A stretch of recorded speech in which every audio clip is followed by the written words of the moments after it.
হরে কৃষ্ণ, রাধে রাধে। সোনার হরিণ, সোনার হরিণের লোভ যে কত মারাত্মক এবং বিপজ্জনক হতে পারে তার প্রমাণ আমরা রামায়ণে পেয়ে গেছি। সোনার হরিণ, এটা কে? এটা হলো মায়া, মোহ। মায়ারূপী মারীচ রাক্ষস, রাবণ রাজা তার এক ভাই মারীচকে পাঠিয়েছিল সে মায়া রূপ ধারণ করবে, সোনার হরিণের রূপ ধারণ করে সীতার আশেপাশে ঘুরঘুর করবে। মেয়েদের মন যে কোনো সুন্দর জিনিস দেখলেই তাদের খুব ভালো লাগে, তাদের ইচ্ছে হয় সেই সুন্দর জিনিসটি সে অতি যত্ন সহকারে রাখবে, বিশেষ করে যদি পশু পাখি হয়। তো যেহেতু সীতা আশ্রমে একাই থাকতেন, রাম লক্ষ্মণ বেরিয়ে পড়তেন খাদ্যের সন্ধানে, জলের সন্ধানে, বেশিরভাগ সময়টা তাকে একাই থাকতে হতো। তাই বনের পশু টশু কাউকে দেখে খুব খুশি হতো সীতা। তো যখন সে দেখলো যে খুব সুন্দর একটা সোনার হরিণ আশ্রমের চারিপাশে, কুটিরের চারিপাশে ঘুরঘুর করছে, তাই দেখে প্রভু শ্রীরামকে বললেন যে প্রভু, আপনি আমাকে সোনার হরিণটি এনে দিন, আমি ওকে আমার কাছে রাখব, আমার সারা দিনের ক্লান্তি চলে যাবে, আমি ওর সাথে সারাক্ষণ থাকব, এই ভেবে তাকে বললেন।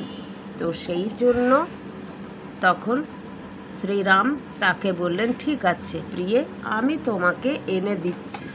তার স্ত্রী যখন এত আনন্দ করে তার কাছে কিছু চাইলেন, এবার কোনো স্বামী যদি খুব ভালো হন, তার স্ত্রী যদি তার কাছে কোনো জিনিস আবদার করে চায়, তো তার স্বামী নিশ্চয়ই ইচ্ছা করবে যে তার স্ত্রীর সেই আবদারটি পূরণ করতে। তো এক্ষেত্রে একজন খুব ভালো স্বামী হিসেবেই পরিচয় দিয়েছিলেন শ্রীরাম। তিনি তার স্ত্রীর আবদার রাখতে নিজেই চলে গিয়েছিলেন সেই সোনার হরিণটির সন্ধানে। আর শ্রীরাম তার কাছাকাছি যেতেই মারীচরূপী সেই সোনার হরিণ উধাও হয়ে গিয়েছিল। তো তিনি সেই তীর ধনুক নিয়ে তার পিছনে ছুটলেন, তাকে কিন্তু মারার উদ্দেশ্যে নয়, তাকে জ্যান্ত ধরার উদ্দেশ্যেই গেছেন। তো যখন অনেকক্ষণ হয়ে গেছে তাও শ্রীরাম আসছেন না, তখন মাতা সীতা চিন্তায় পড়ে গেলেন। বললেন, কি হলো লক্ষ্মণ, এখনও তো এলেন না তোমার দাদা, তুমি যাও একটু তোমার দাদাকে দেখো, তোমার দাদা কি কোনো বিপদে পড়েছেন? বলল, আমার দাদা ত্রিভুবনেশ্বর, আমার দাদার কখনো বিপদ হতে পারে না সীতা, সীতা বৌদি।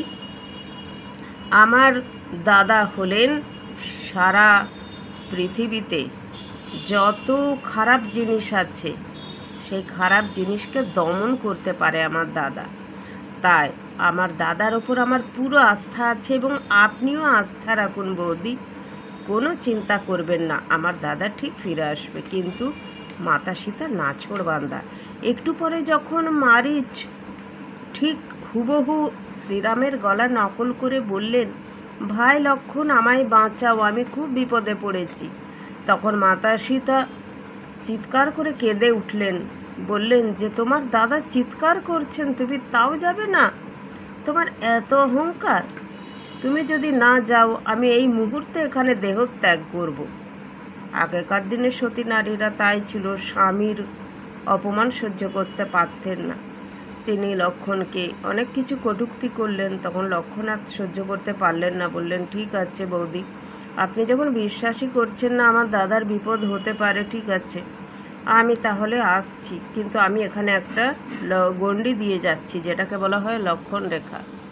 আমরা এই যে আরশোলা টারশোলা তাড়াবার জন্য লক্ষণ রেখা দিয়ে থাকি, সাদা রঙের, মশা মাছি মরে। তো সেই লক্ষণ রেখা নয়, কিন্তু এই হলো লক্ষ্মণ রেখা। একটি সাদা রঙের চক্খড়ি দিয়ে তিনি আশ্রমের কুটিরের চারিদিকে সেই গণ্ডি দিয়ে গেলেন। বললেন, যত যাই হোক আপনি এই গণ্ডির বাইরে কিছুতেই বেরোবেন না, আমি আমার দাদা ঠিক চলে আসবো, আপনি একদম চিন্তা করবেন না। এই বলে মাতা সীতাকে আশ্বাস দিয়ে তিনি চলে গেলেন। আর এই সুযোগের অপেক্ষায় করছিলেন রাবণ। তিনি এক ভিক্ষুকের ছদ্মবেশে এলেন, এবং যে সে ভিক্ষুক নয়, সন্ন্যাসী। বলেন, কে আছো দরজায়, আমায় কিছু ভিক্ষা দাও মা। তখন মাতা সীতা চাল ডাল নিয়ে এলেন, তাকে দিতে বললেন, না, আমি তো এইভাবে ভিক্ষা নেব না, তোমার এখানে গণ্ডি আছে। অর্থাৎ তিনি গণ্ডির ওখানে পা দিতে গিয়ে দেখলেন আগুন জ্বলছে। তিনি ভয়ে পিছিয়ে গেলেন, বললেন, এই গণ্ডির বাইরে এসে যদি ভিক্ষা দিতে পারো তবেই নেব, নয়তো নেব না। এটা হলো রাবণের চাল, কেননা তিনি জানেন এই গণ্ডির ভেতরে গেলে আমি মরব, সীতাকে পাবো না।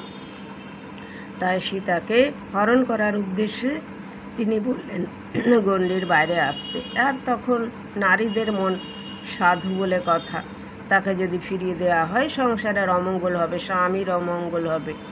এই ভেবে মাতা সীতা যেই বেরোলেন গণ্ডির বাইরে, ব্যাস চুলের মুঠি ধরে একদম রথে করে তুলে নিয়ে চলে গেলেন।